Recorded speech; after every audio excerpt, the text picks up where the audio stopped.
Namaste, Jai Shiva. Another video of Samkhya Darshan, and I'm trying to adjust the board and myself.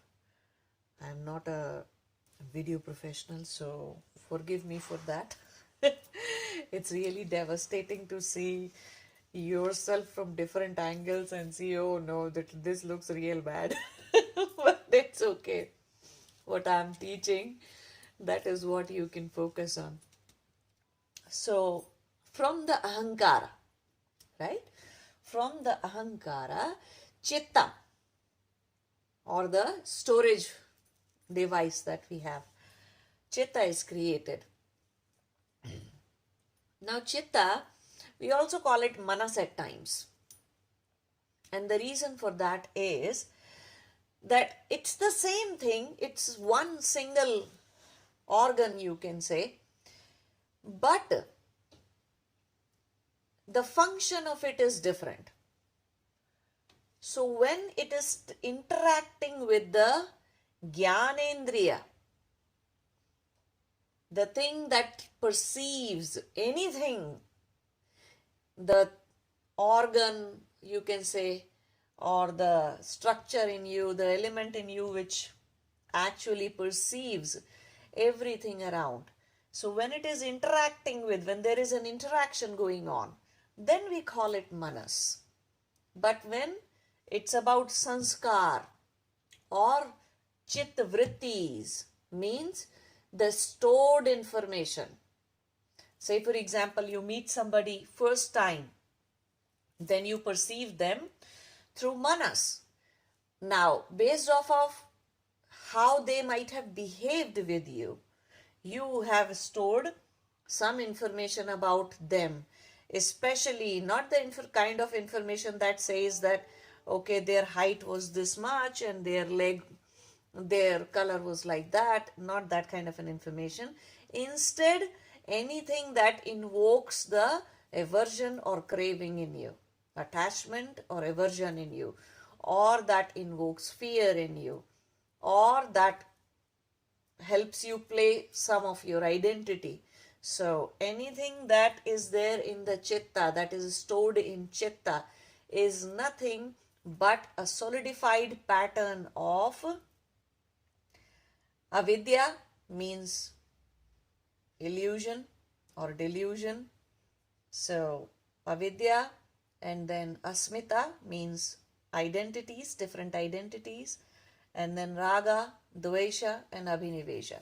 Raga is attachment, dvesha is aversion, and abhinivesha is fear of death, and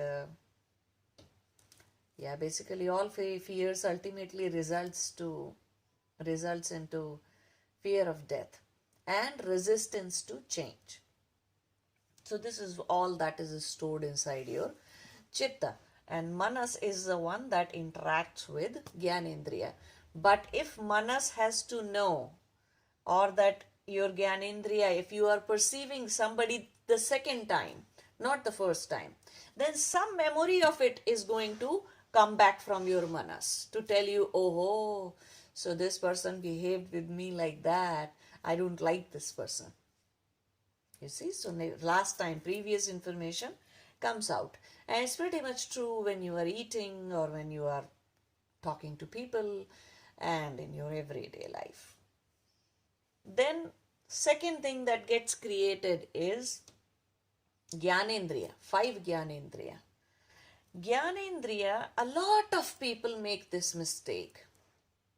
Lot of people make this mistake. So that is why I am going to explain you very clearly what Gyanendriya are and what Gyanendriya are not.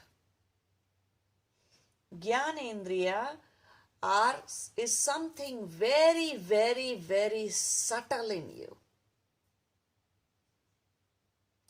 They are the very, very subtle centers of perception in you. Very subtle centers of perception in you, which are functional even when you do not have a physical body, which are functional even when you do not have a physical body. Now, the major misconception that people have is that Shrot means ears, these two ears that you have got. Netra means eyes, these two eyes. Twak means touch, sense of touch, means your skin, wherever you have that. Gran means your sense of smell. Okay? And rasa means your sense of taste. Okay? So a lot of people think that these are like 5 senses that we have in our physical body here. What they forget, most important distinction between the two is, first of all, Gyanendriya are not made up of 5 elements. Gyanendriya are made up of ahankara. They are not made up of physical substance, physical body, which you see here. 5 elements which are created, the Pancha Bhootas that are created, and then your physical body is created from that. So they are not. They are the Indriya or the centers of Jnana, of wisdom in you. Say for example, the meaning of Gyanendriya actually, if I have to explain you that, then say for example, you are looking at a fan. Okay? Did the fan go actually inside your subtle body to make you feel that, wow, this is a fan? How do you know it? So these are the knowledge centers in you. But the actual physical thing is not going there. In order for touch to happen, for you to feel touched, the sense of touch on your skin, when we are touching ourselves here, that does not mean that my hand or in some form the physical sensations went all the way to the Gyanendriya. No, physical sensation cannot go to the subtle body. Nothing from the physical can directly go to the subtle body. Then what goes there? When I see water or when I see something, that object has not gone inside me, inside my subtle body. That physical object has not gone there. Then how do I know? How does this jnana happens? So through these 5 senses or in any other mode, these 5 senses are not the only way of perception, right? You see dreams as well, right? You see dreams. So when you see dreams, when you are watching dreaming, when you are dreaming, that time you are seeing, oh, I saw a mountain, I saw my girlfriend or boyfriend in my dream, my parents in my dream, or a lion or a tiger running behind myself. So that kind of a dream. And so when you are dreaming, are these eyes working at that time? Is there any input going through these eyes at that time? Is still the perception of rupa, akara means shape and form.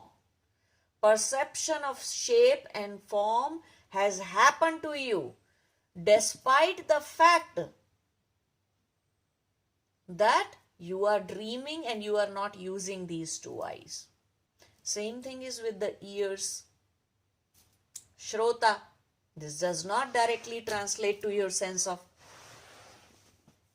hearing, because Gyanendriya are above and beyond your five senses. They can perceive things, places, people, events, situations, states. They can have a perception beyond your physical body. Okay? So say for example, you heard somebody say something in your dreams and you remember that, right?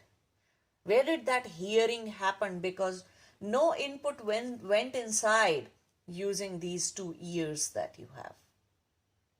So never think that this is what directly translates into your five senses. No, it does not. Five senses are Pancha Bhautik, means five senses are made up of five elements here down below. These five elements is what will create your physical senses.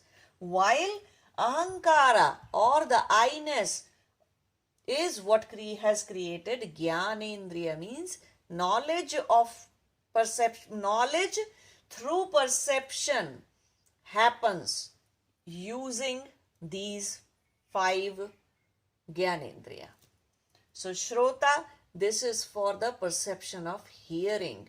Now you know, a lot of yogis, when you are walking your spiritual journey, they have supernatural experiences, right?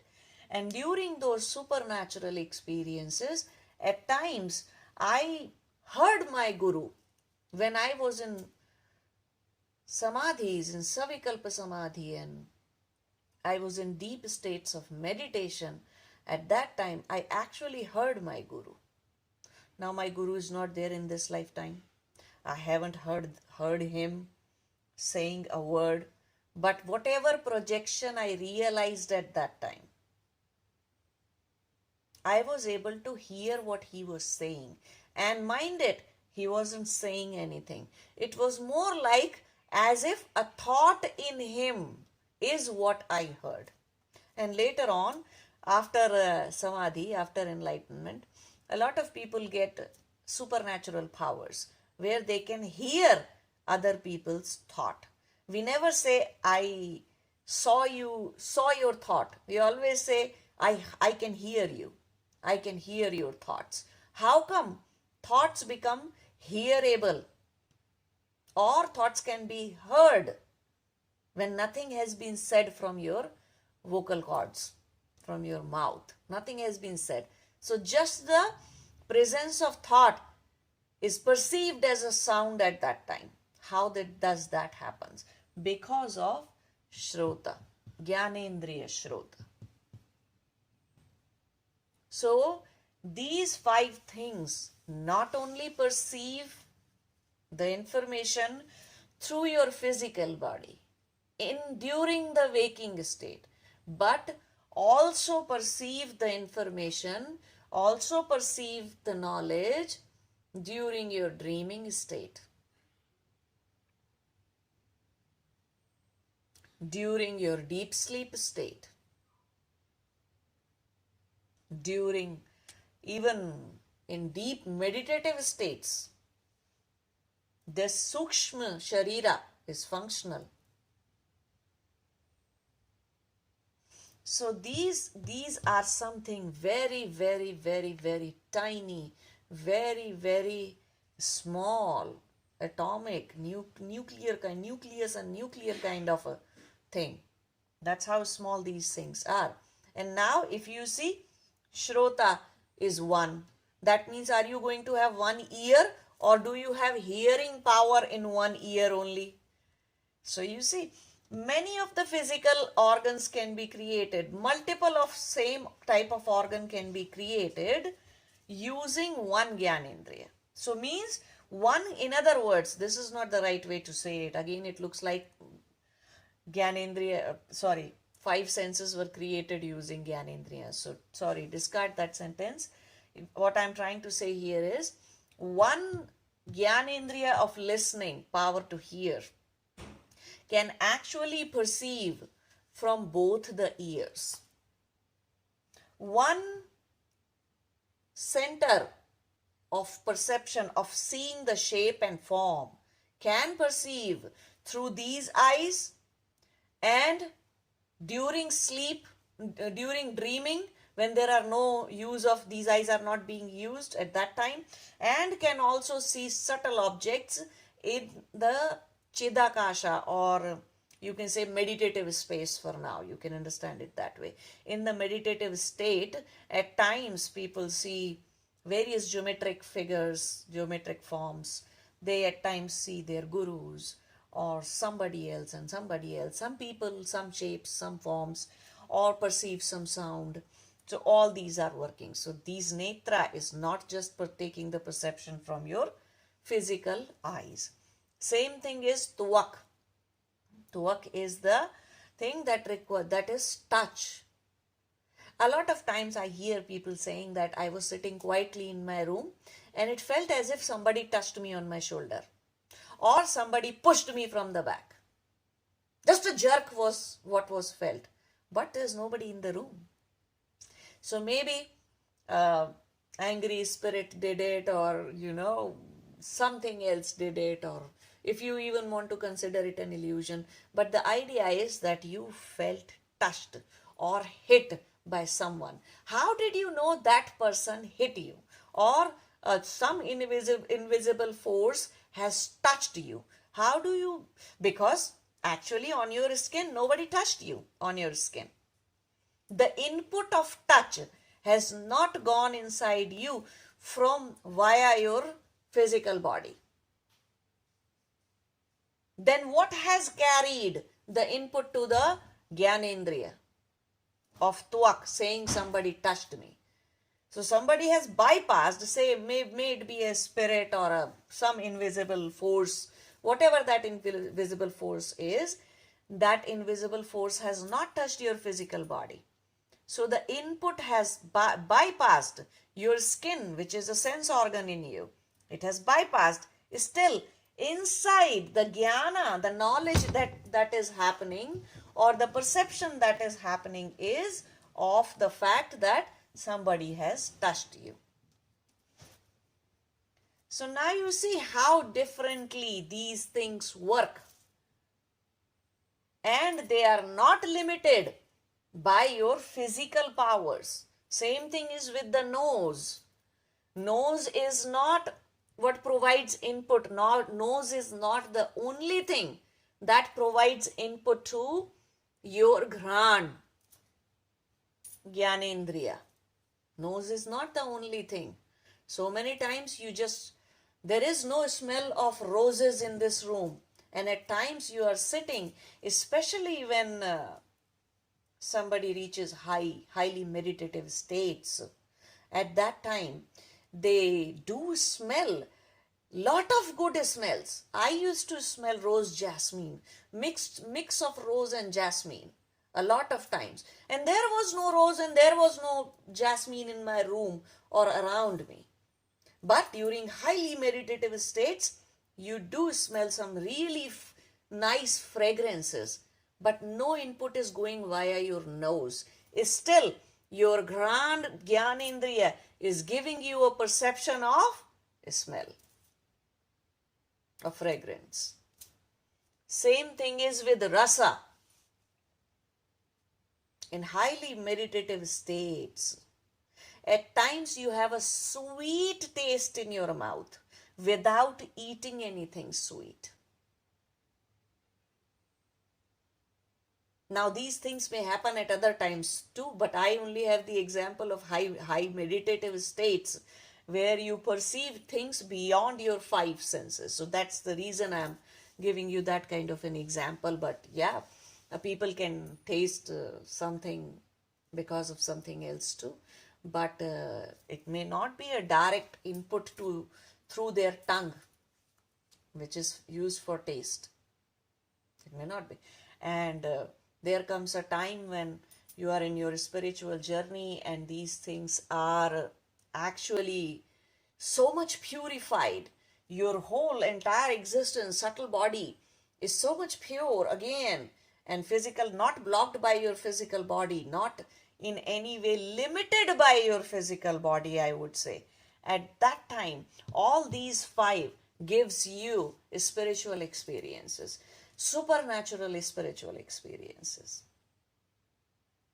This is where it comes from. You see that which cannot be seen through these two eyes. You see here, you hear some music, some celestial music, some orchestra somewhere.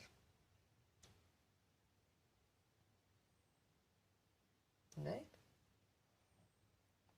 So a lot of such things happen. So these Gyanendriya are not limited by the perception of your five physical senses. So never forget that, okay? That eyes are not the only way to see, these two eyes. Otherwise, you wouldn't see anything in your dream. Ears are not the only way to hear, because you do hear a lot of time other people's thoughts, other people's emotion you hear at times. When you say, I understand that. I understand how you are feeling. How did that happen in you? How did what they are feeling, you instantly felt inside you? How does empathy works?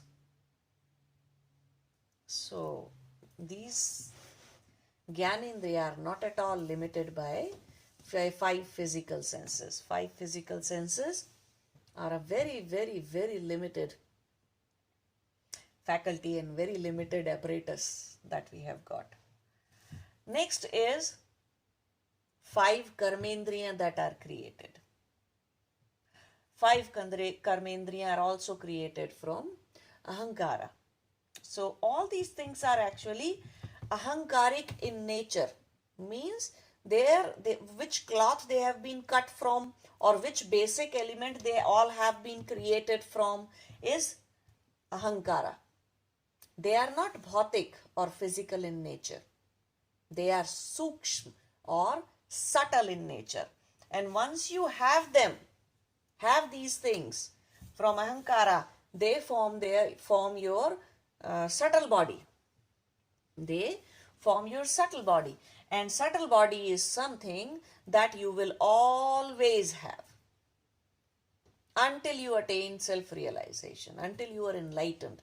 You are always going to have the exactly same subtle body. What keeps on changing is the information, the memory of these things. That is what keeps changing. For example, in one lifetime, suppose a person is born blind. These eyes are not working for whatsoever reason. Okay, maybe there is a problem with retina, or maybe the wiring that goes, the nervous system, nerves that connect the retina back to the brain's center of seeing. So all that is damaged, suppose, and whatever else is there in the eyes, the entire apparatus of physical apparatus is damaged. So no operation can correct the eyes, nothing can fix the eyes, nothing can be done. Does that mean the Gyanendriya of Netra is not going to perceive anything? It's a very important question. It still will. All that person may still have dreams, and in the dreams he will be seeing whatever he sees, whatever he has ever seen. If he is born blind, then whatever he may have seen, he may see that. In other words, what I am trying to say is, there is never a fault in these Gyanendriya ever at all. Whether this physical body ages or dies, or say for example we are aging, and earlier my eyesight was good, and then when due to aging the eyesight became bad. Does that mean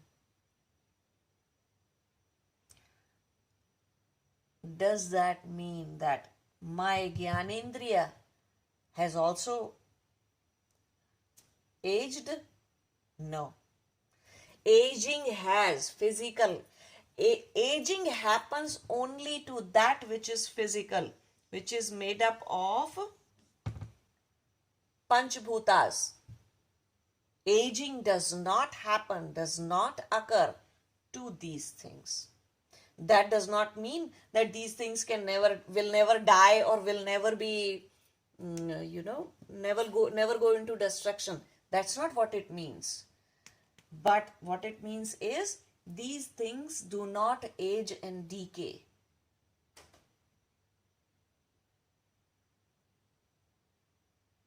Just because you are storing thousands and thousands and thousands and multi-million bad things in your storage box, that doesn't mean it's going to fall off. Okay? So a person may be born blind in this life. A person may be born deaf in this life. That does not mean his Gyanendriya has been compromised. No, it's not. There are other reasons for that thing. We'll discuss those reasons. Because he's always, once we get this subtle body, then regardless of the fact that we take a human body or we take a lion's body or we take an owl's body, the owl has eyes like here and there and very different body, very different neck, or butterfly may see some UV patterns and some different eyes. That doesn't mean the power or the ability of Gyanendriya keeps changing. No, it does not. Every time when you take up a subtle body, it works in its 100% power. It works with its full potential. You haven't been given a faulty apparatus here. You did not get any faulty device. And the proof of that is when people get deeper into meditation, when they start getting into Samadhi states, that's when they understand that yes, I can come back to the optimum state of working for these Gyanendriya. The Jnana that is happening to me is 100% perfect, is 100% correct. And when these 5 Gyanendriya, they work in 2 modes, all of them. One way of working is sequential, means they can take the input one by one by one by one. Okay? Or the entire thing, entire Gyanendriya can actually work as one, integrated in an integrated manner. This is a separate topic that I'll teach you someday, where, all the Gyanendriya actually works in an integrated manner, means the experience becomes so intense for a person that a person may be looking at sunrise, the moment when they are looking at the sunrise, when they looked at it, at the same time their ears perceived, the Shrota perceived some sound, their eyes, the perception. They haven't just seen the sunrise. Instead, some jnana about the sun has happened. This is also the state when all of these work together. Remember when we say one-pointed concentration, one-pointed focus, when we say that, or in other Hindi words we say dharana. One-pointed does not only mean that right now when you are looking at a candle, you are not thinking about tonight's dinner, you're not thinking about your dog, your wife, your children, your TV, or not hearing the sound of your TV or birds chirping outside. One-pointed not only means removing all the other subjects and objects from your physical perception and keep the focus on one thing in your physical world. It also means in your subtle world, combining all these senses. It's an ability, it's a siddhi in itself. And those who attain samadhi in this life are born with this siddhi, where all these 5 work together. And these are also required to work together if you are ever to attain vairagya. parvairagya. They have to work together. They have to work as one. That's when the jnana about something happens is so deep that if you put dhyana on sun, then dharana on sun, then you know everything about sun. If you put dharana on a leaf or a tree, you will know even the history of that tree, even if it is 1,000 years old or whatever happens around that tree. So a lot of extra information you gather. When you look at a person, you know everything about them. How? Because this entire faculty, entire apparatus of perception is not firing 5 different bullets. Instead, is firing just one big, huge bullet.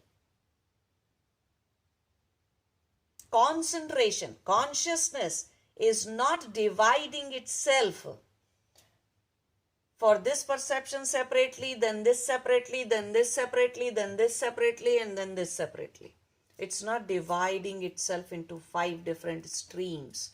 Consciousness or Chaitana is pointing to all 5 of them at once. It's piercing all 5 of them at once.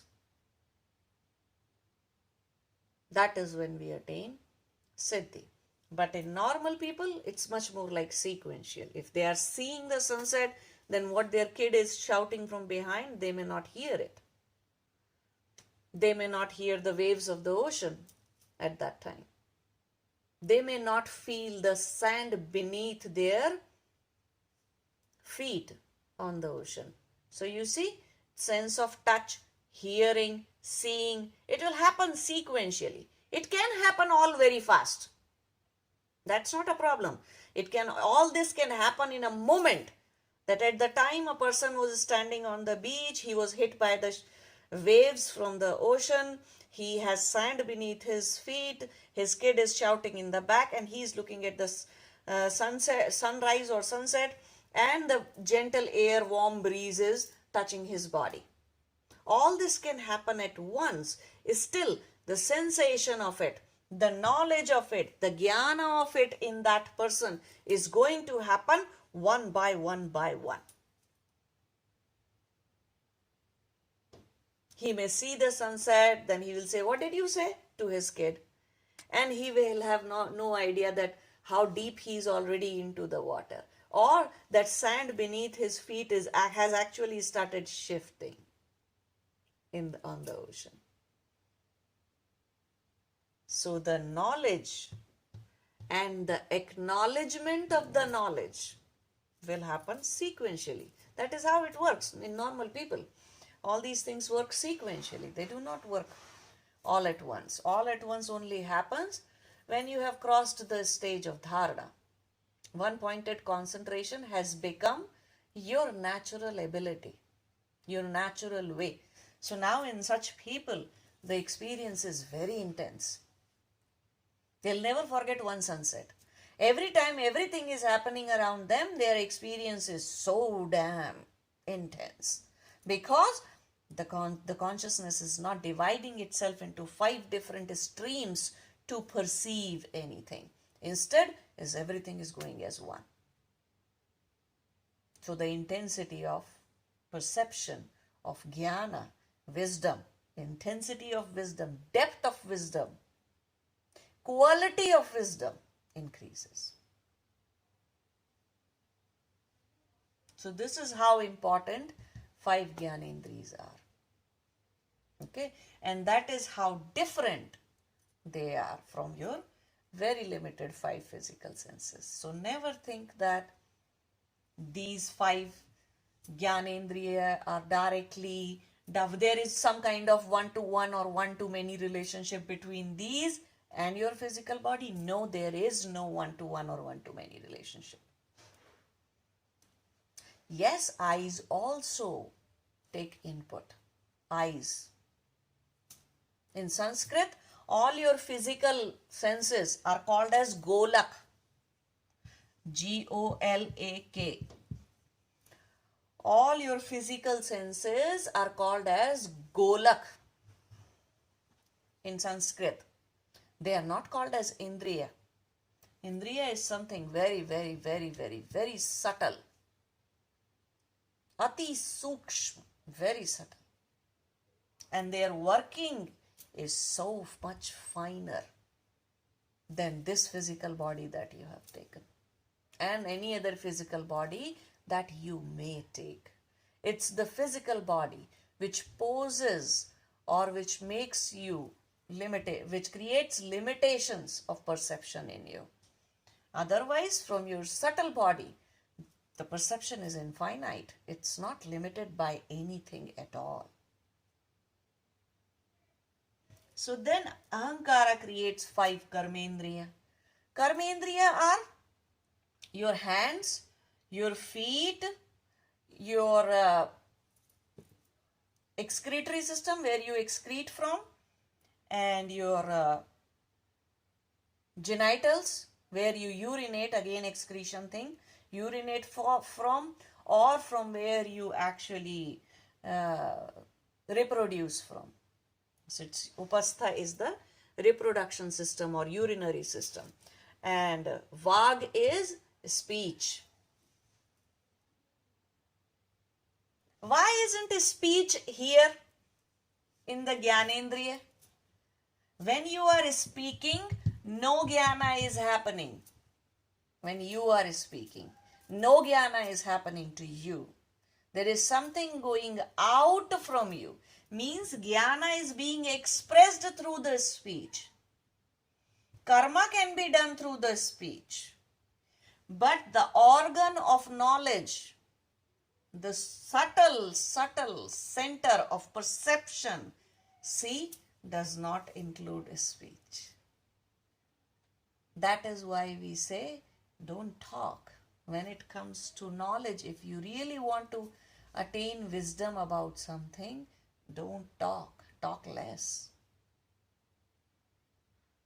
So these 5. Now you may say that you have had perception from all these things and your physical body takes up input and everything. And these 5 are called as Karmendriya because karma is done, action or Kriya is done through your speech. You can walk, you can lift up things, objects, and you can reproduce and you can excrete. Right? All these systems can work. Now, there are other systems that we have in our physical body. Say, for example, we have circulatory system, right? And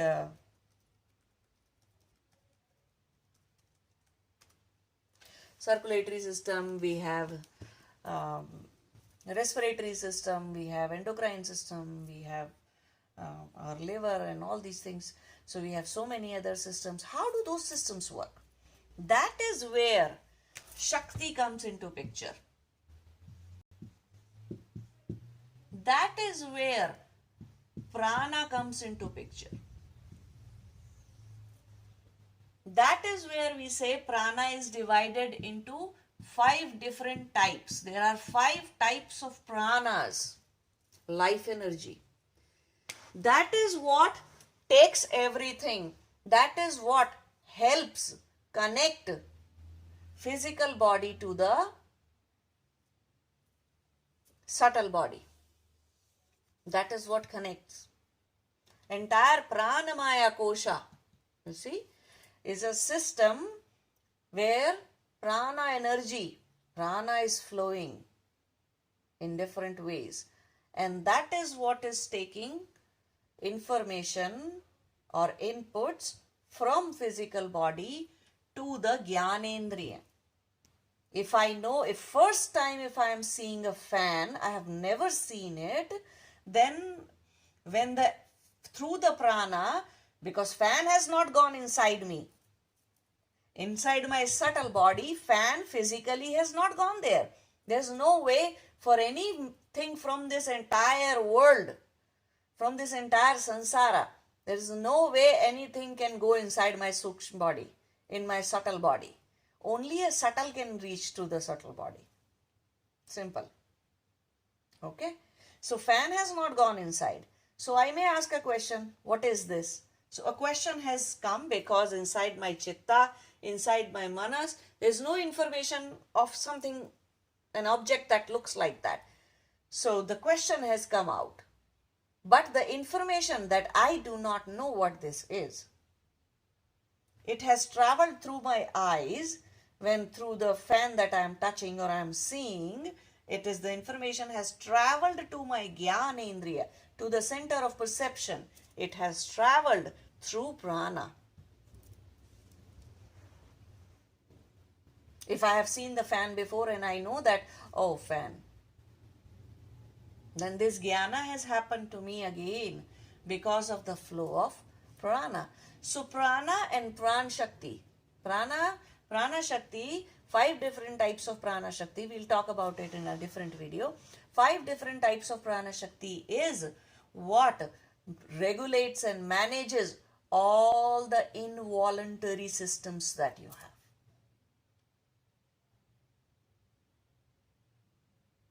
Your circulatory system, your respiratory system, your excretory system, your digestive system, your endocrine system, whatever systems, everything that you have, your nervous system, everything is managed on the basis of. So pran shakti is what takes up the information, flows the information between subtle body and physical body.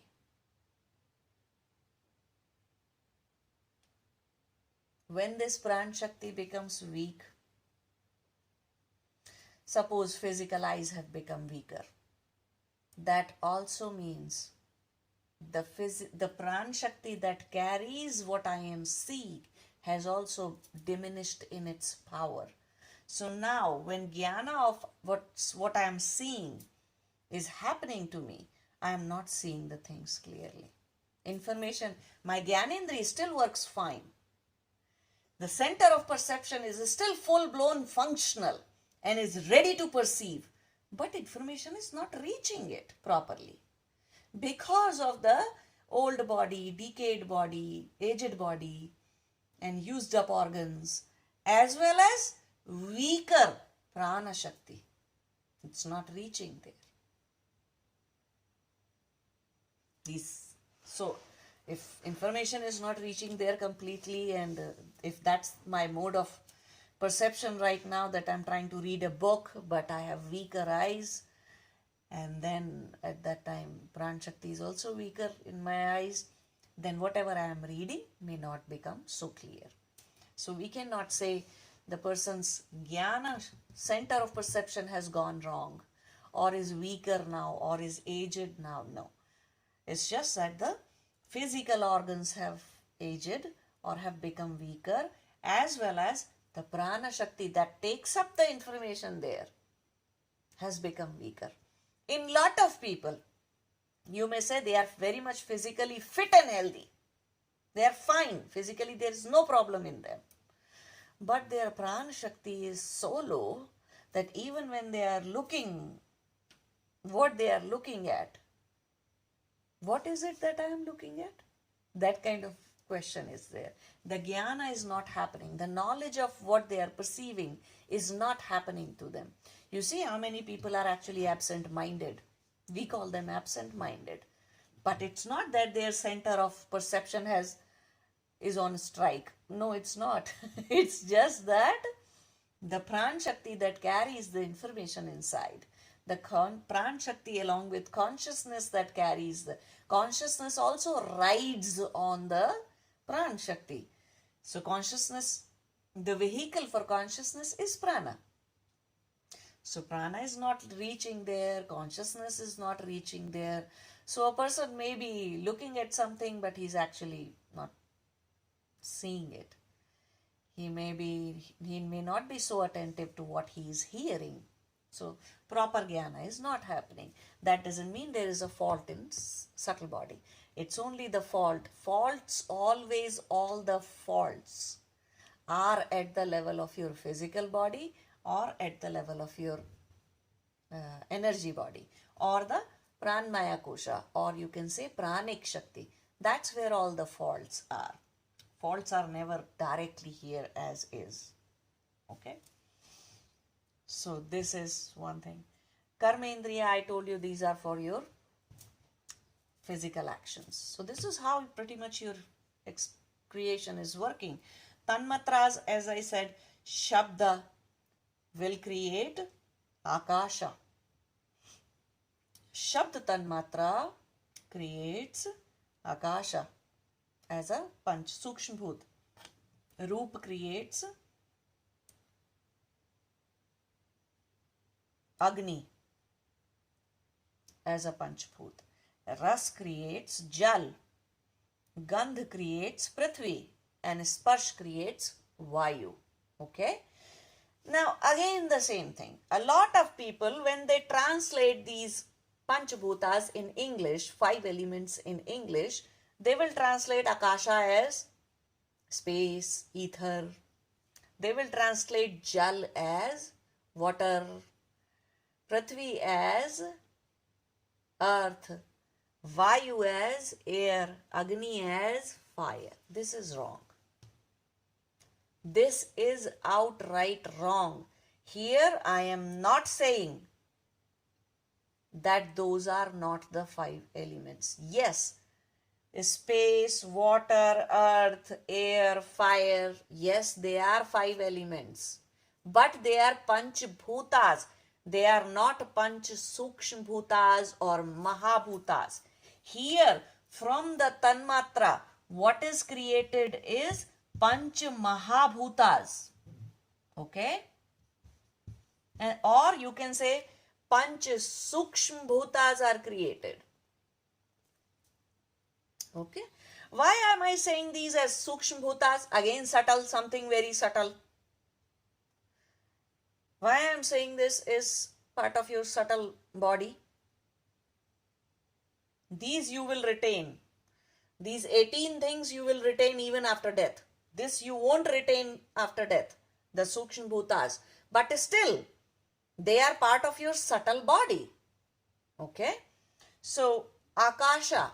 Akasha actually means space. Space or something that is so wide, so expansive like a sky. Akasha here does not mean the space between you and me only, does not mean intercelestial space, does not only mean intergalactic space, it does not mean all these things. Akasha is the space even between the 2 atoms, 2 molecules. Okay? It's the elementary, fundamental space or the emptiness, rather I would use the word as emptiness, which binds any other object, any other of the things with it. So it's that binding object, binding feature, binding element. So then we know that manifestation is 0.000001% of all that is unmanifest. Right? Scientists tell us, science has proven this thing, that all that you see, the visible part of the universe is just a very minuscule, very minute percentage of all that is not visible, all that is unmanifest. That's the reason we call it Akasha. Because it is the most expansive thing. Now, to your physical eyes, this sky up outside is what looks like something very expansive. Nowhere if you see right or left or wherever you see, all you see is sky. It's so wide and expansive. So people refer to Akasha as sky, it is not. People refer to Akasha as space, it is not. It's that unmanifest element which actually is the binding force for all that is manifested. You are also this physical body, this subtle body, all this whole thing. You also have Akasha in between. So some part of you is also a space of full of emptiness. You are also full of emptiness. Only your total existence, all that you see as manifest, is hardly a very minuscule, very minute amount or percentage of all that you do not see. This is just a very limited manifestation of all that you are. This is still is very much huge and large. But we don't perceive it that way, right? So that's what Akasha means. Same thing is with Jal. Jal does not mean water directly. Jal as a Pancha Mahabhuta or Pancha Sukshma Bhoota. Jal means fluidity. Anything that has the ability to flow. Taralta. In Hindi or Sanskrit, the word is taralta. Anything that has taralta in it or fluidity in it, flow in it. You feel your emotions? You ride the waves of your emotions, right? How is it happening in you? Because of Jal Tattva. Tattva means element. Because of this Jal as an element, your emotions actually flow. How can it be water? So don't say this will ultimately create water, which has nothing to do with emotions. Flow of emotions is completely different than the flow of water. So this will ultimately create water, but that's not what it actually means. Jala means all that is taral, all that has the ability to move, to fluidly, nicely, easily flow, find its own way. Your desires have their own way of flowing. Despite 1,000 obstacles, if your desire is intense enough, you will flow. Your pranic energy flows, right? So many things in your existence and around you, in this entire universe and in the universal existence, are flowing. That flow is happening because of Jal as one of the element. The fluidity. Next is Prithvi. Again, Prithvi does not mean earth. What if you are born tomorrow on Pluto? Or you are born tomorrow as some other being with some different, little bit different kind of a body, and you are born on some other planet, say Mars. Prithvi actually means gravity, that which has weight, measurable weight.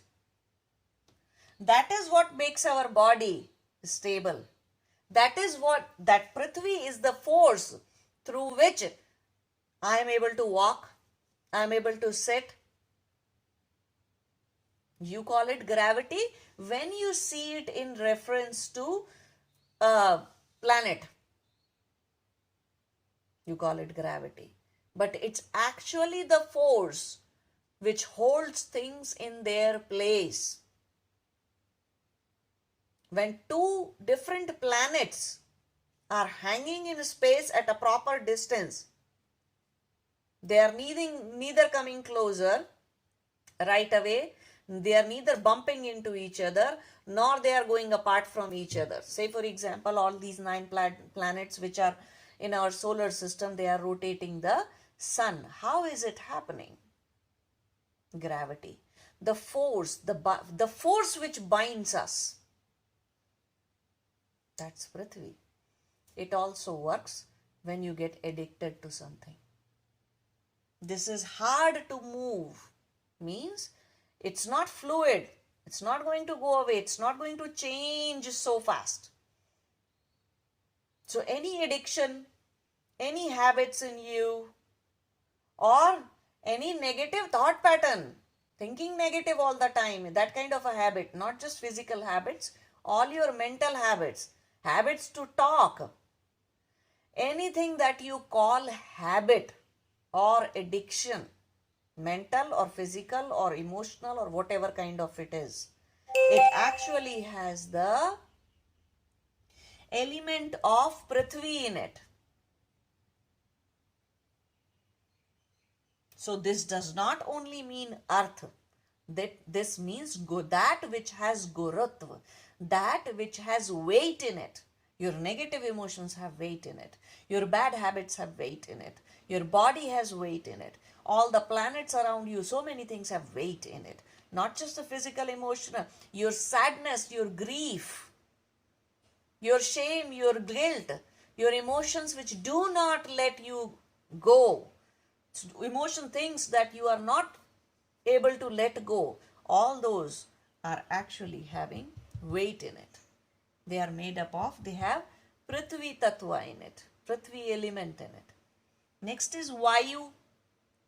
Anything that has the ability to touch and moves very fast. Why is it that so soon people forget each other's touch? Or that they get so used to of each other's touch that they seek different partners?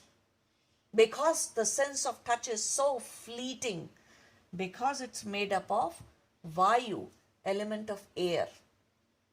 You see how air is, but it's not just the air.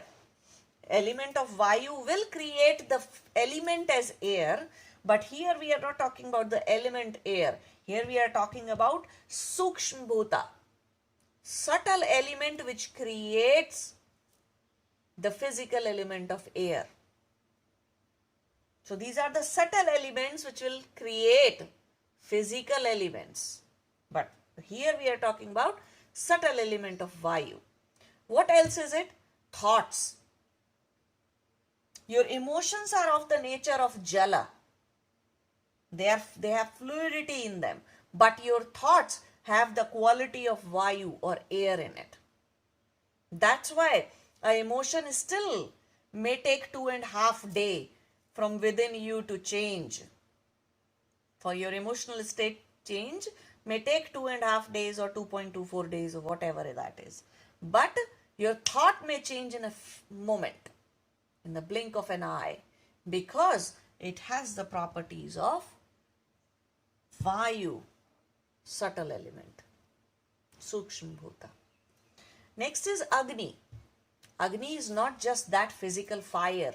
Agni is not just that light that we burn or electricity. Agni is not just the physical sun that you see. Agni is also there in your digestive system, which is actually burning and digesting food that you eat. Agni is also there, which gives your power, your eyes, the power to see. Right? Agni is also there, which gives you, illuminates your buddhi through the Gyanendriya, which illumines the buddhi. Remember we were talking about buddhi, the wisdom, intellect having wisdom, light of wisdom or light of truth. What we meant by light was not this light or dark. Instead, more of like Agni, fire. Fire of wisdom, fire of truth in your intellect. That is also in the form of Agni. When you attain siddhis, your determination is like Agni in you. Whether it's the determination to do something good or something bad doesn't matter, but your determination is a fire power in you. Your ability to persist for perseverance is also a fire power in you. So it's not just the physical fire. It's the fire that burns us from within. Fire of desire, fire of inspiration, fire of knowledge, wisdom, fire of truth, fire, digestive fire, fire or the ability to say or maintain truth, all kinds of determination that you have, and the intensity. When we say increase the intensity of your spiritual practice, what are we saying actually? We are saying just let this fire be purified so much in you, this fire tattva, this fire element, Agni Sukshma element become so much fierce in you that when you take a look at anything, you know what it is. That these Gyanendriya, these 5 centers of perception starts working as one. Burn the fire so much. So then from these 5 elements, these 5 subtle elements, 5 elements are created. Akasha creates space. Now in English there is only one word, space or ether. Or I don't even know, that's not a correct translation of Akasha ever. In the same way, water has fluidity, oil has fluidity too. Emotions are fluid too. So you cannot translate Jal as water. And Prithvi, yes, one of the element for Jal could be water, but it could be oil, it could be emotions. So you have to cover different dimensions, from that which is visible to that which is not visible. Water is visible, oil is visible, emotions are not, right? Same way with the weight, you also have to understand the same thing with the weight. Yes, you can translate it to earth, to gravity, to your physical body, but your emotions have weight too. Your desires have weight too. Your habits, your addictions have weight too. All that which you are not able to let go is a weight too. Your entire karmasha is a weight too. Your entire chitta is a weight too. Right? So all that is subtle. Also comes under the category of Prithvi. Then same thing is with Vayu. Yes, one of the element for Vayu that it creates, the translation could be air. But that's not the only thing. Your thoughts are fleeting too in nature. So element of Vayu creates thoughts as well, controls thoughts as well. Same thing is with Agni. It's not just the fire that you use to cook your food outside of your body. It's also the fire which is going to digest the food inside the body. So be very mindful of how what English language has done to this whole thing. English language does not have words for subtle. Subtle body, subtle dimension of life, English language has no words for it. So be mindful of your English reading, all the books that you read in English, be mindful of that. They can never explain. They may translate all these things. If these things are written as air, space, water, earth, air, and fire, if this is what it is written as, yoga can never understand the true meaning of these words. All the subtle part is eliminated when you read English stuff. Or it is explained in 1,000 words, only then you will understand it. Because directly there are no words. So, but if you use these terms as is, and then if you try to understand the meaning, then you will understand the concept in a much better way. This is too much for today. Namaste. Jai Shiva.